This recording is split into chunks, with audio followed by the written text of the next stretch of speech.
Hello and welcome to another behind the scenes. We are going to have a look at pattern programming drum kits today, because most people are probably used to using the MIDI region for composing and possibly haven't used the pattern region. So I want to do this as a Logic Pro quick tip next week. So let's have a little explore about how you would go about doing that. If this is your sort of thing, don't forget like and subscribe, it's always appreciated. This is obviously the long version of what will turn into the quick tip next week, which is often considerably condensed.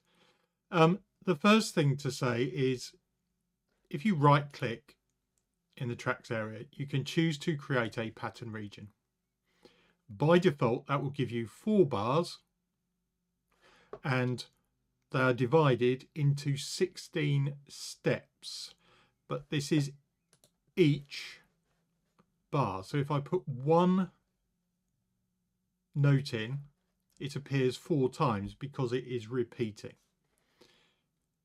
Technically, what you are looking at is that is what you are creating, but it creates a repeated region for you. Now, at the moment, there will be no sound because we haven't chosen a drum kit. It's also quite important to choose a drum kit to start with so that all the sounds are mapped and you know where they are. So you've got a few options. You can either choose a drum kit from your instrument panel, or in Logic we can go to electronic drum kits or acoustic drum kits. Let's start with an electronic drum kit. So what this has done is listed the different tracks, but this is the piano roll.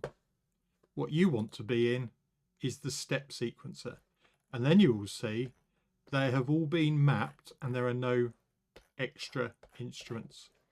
The other way to do that is to double click on that pattern region and it will open up in the step sequencer. The first thing to say is probably, do you want MIDI out notes turned on? Because every time I click, let's go for kicks, I'm going to hear the note, and the answer is probably no. In the context of actually composing music, you may well have other tracks alongside this already. Is it worth showing that? Possibly. Let's just I don't know, let's just put in a piano. It's probably the easiest way to illustrate it, because when you're programming the drum pattern, you don't necessarily want to be hearing everything else that's going on, and there's a quick way to do that. Instead of having to mute everything and then just have the piano, just have the drums playing. So just to illustrate the point, let's put in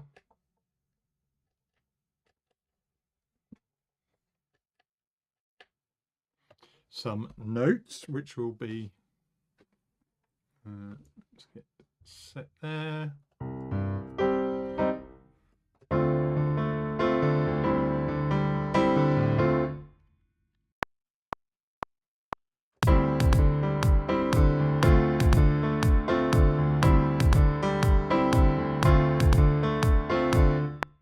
Now that's just for illustration purposes, because what you might often have is some other tracks and you're trying to program a drum loop to go with it. So what else have we got here?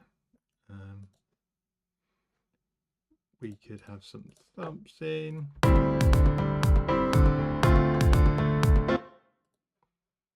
Stick some snares in.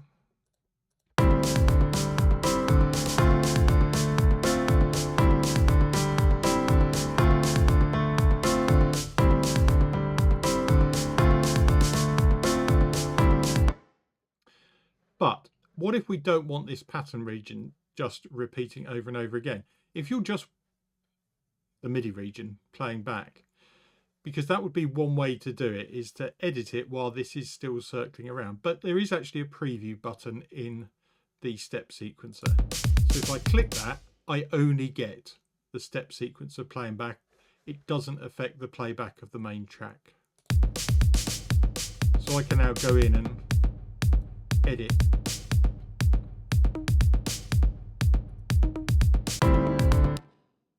Now I press spacebar there and it started the track playing back and turned off preview. Okay, so if you need to quickly check it against the other tracks, spacebar still works.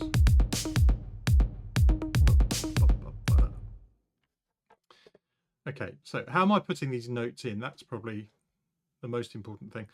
You've got to be aware there's basically two buttons. You've got on off, which means turning notes on or off, or you can have this velocity value option selected.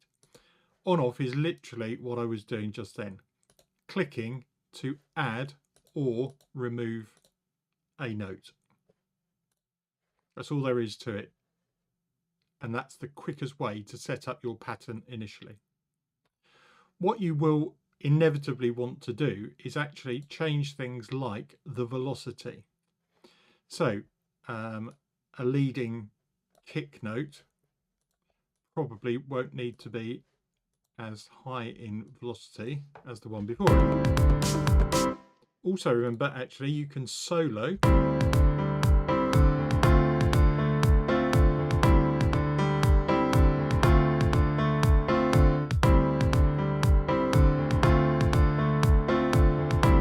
or mute, just as you would with tracks, but inside here in the different rows you can do the mute and solo as well.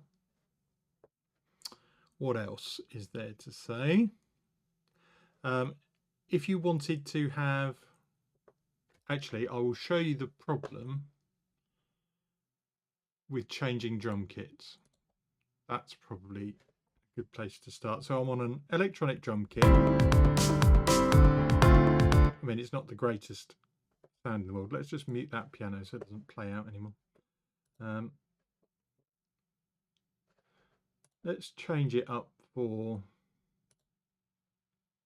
Neo Soul, for example.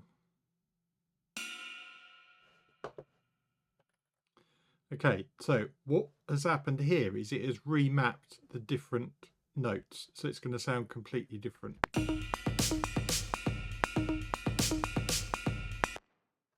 Yeah. So if we go onto the on off and turn on that MIDI again.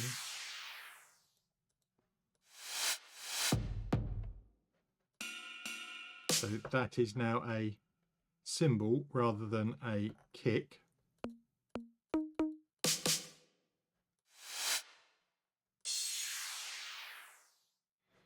Okay, so this is the problem when you then start trying to map different instruments to them. So let's add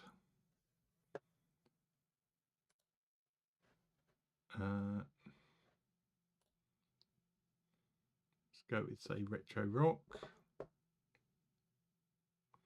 And what I'm going to do, you can see we've got all the options in there, but what I'm going to do, create a pattern region, and it maps all those sounds ready for us to go. So it's, as I said actually at the beginning, pick your drum kit first, then start editing it. Another useful thing is if, for example, I mean, hi-hats, we probably, or you often want repeated hi-hats. Now you can either click and drag. If you want to make sure you don't accidentally do that, you can hold down Shift, and then even if your mouse wiggles up and down, it won't change. Oh, let's mute that one. And this is where velocity values may come in, because you will often want to do something.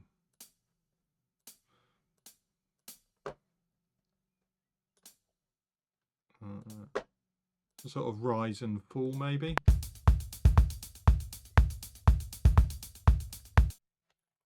And again, we'll lower that one.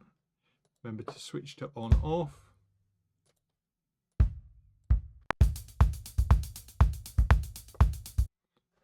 And let's have a snare.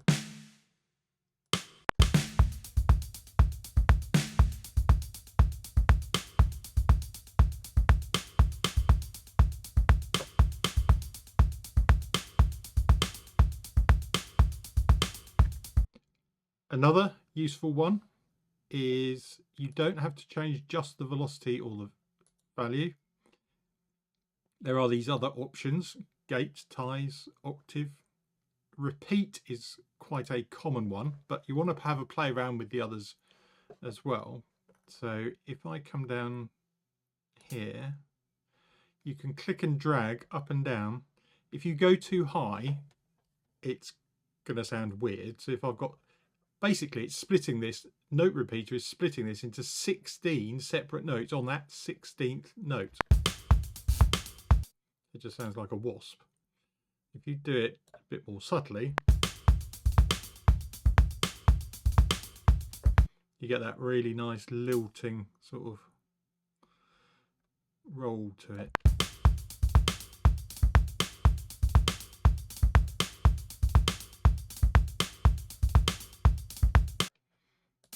So then you pick where you actually want those.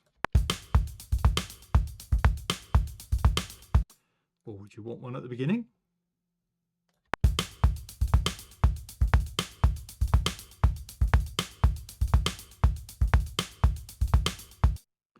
That's sounding pretty cool. Be careful if you don't do that.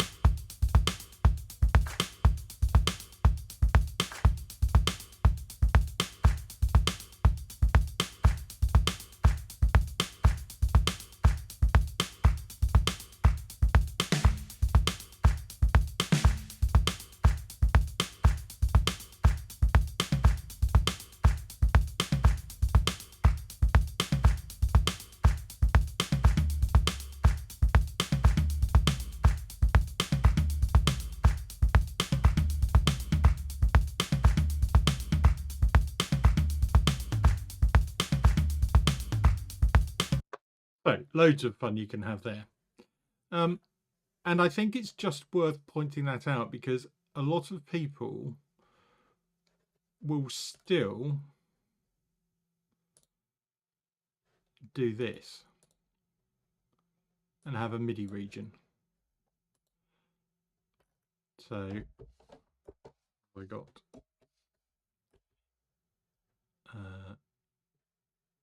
let's put a drum kit on it.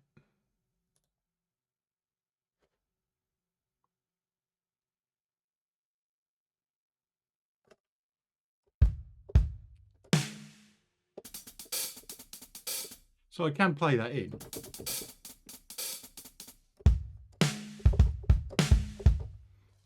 I could try playing along with that.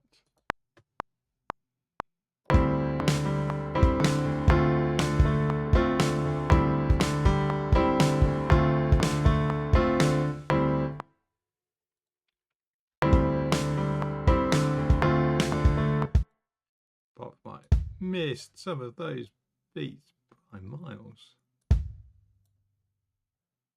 I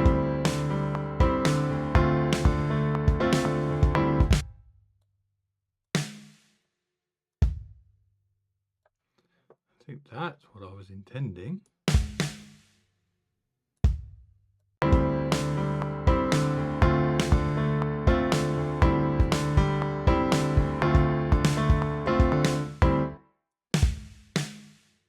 I did get them right at the end. And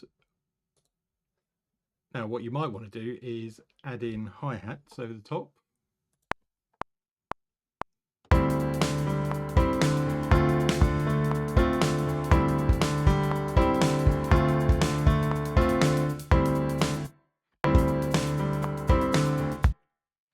See if quantize messes that up.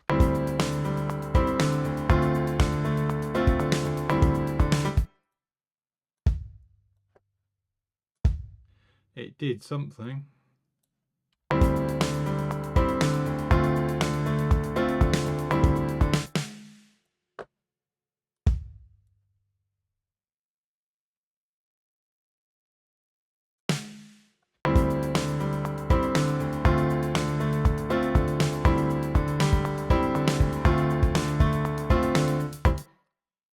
But I tend to find that's probably a longer winded way of doing this.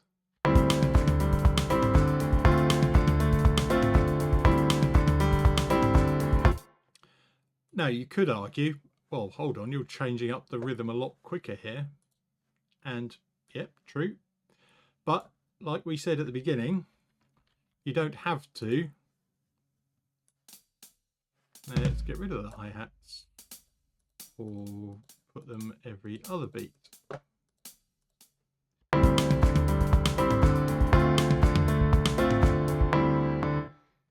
So this is now up to you to create